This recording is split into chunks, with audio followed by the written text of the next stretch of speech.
Today, we are diving deep into that super fine line between a prank that's genuinely funny and an act of cruelty that's just horrifying. And we're going to do it by looking at one single brilliant day of storytelling from Giovanni Boccaccio's 14th century masterpiece, the Decameron. I mean, think about it. It's a question we all know, right? We've all seen a joke go just a little too far, or a friendly roast that suddenly feels not so friendly. It's a universal problem. And what's so wild is that almost 700 years ago, Boccaccio used the 8th day of his Decameron to tackle this exact issue. He didn't just give a simple answer, though. Nope. He told a series of stories designed to push our whole understanding of comedy to its absolute breaking point.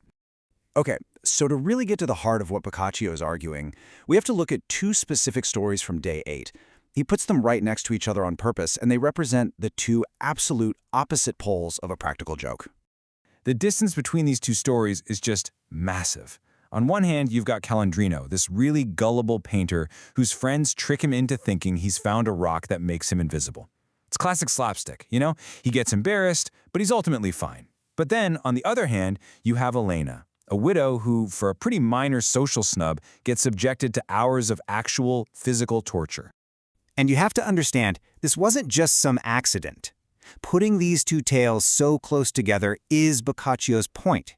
He is forcing us, the readers, to look at the full crazy spectrum of what a trick can be, from something silly and fun to something truly monstrous. Now, to really understand what Boccaccio is up to here, there are a couple of key Italian words we need to get a handle on.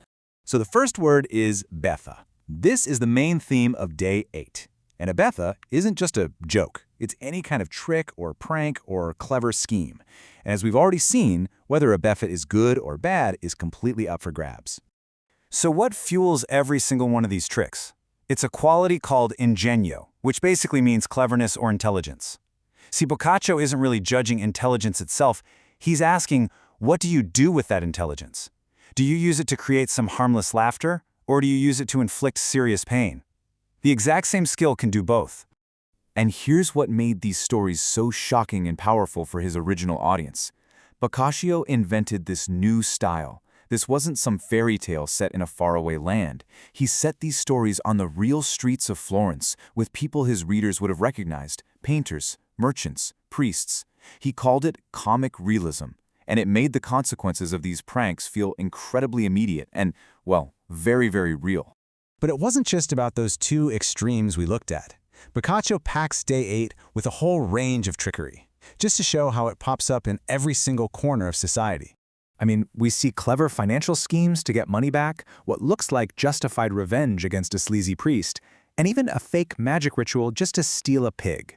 A beffa is even used to bring about a peaceful ending between cheating spouses. It's a tool for business, for love, for justice. It's just everywhere in medieval life.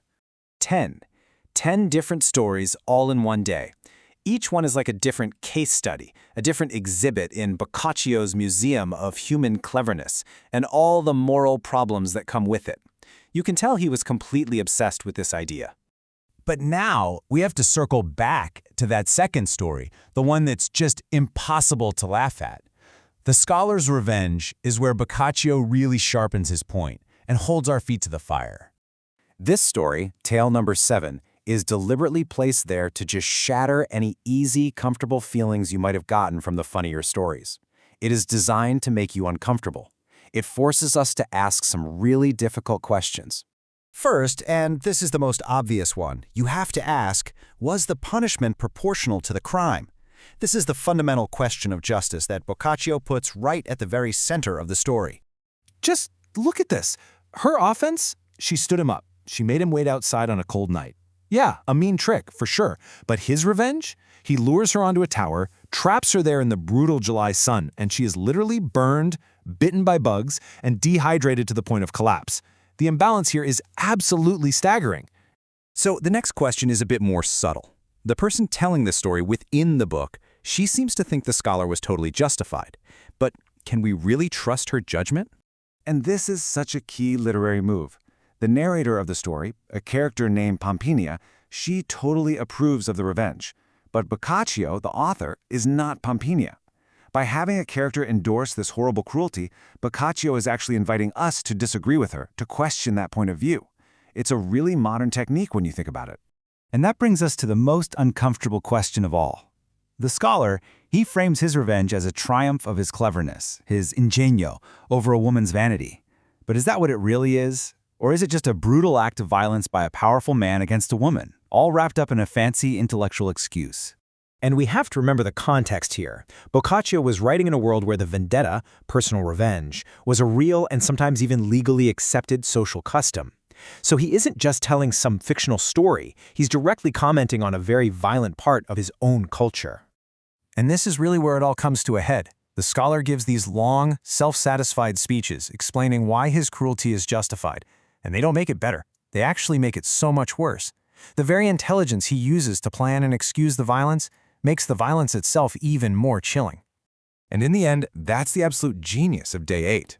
Boccaccio doesn't wrap it all up with a neat little moral. He doesn't tell you this trick is good and this one is bad. He basically acts like a prosecutor in a courtroom.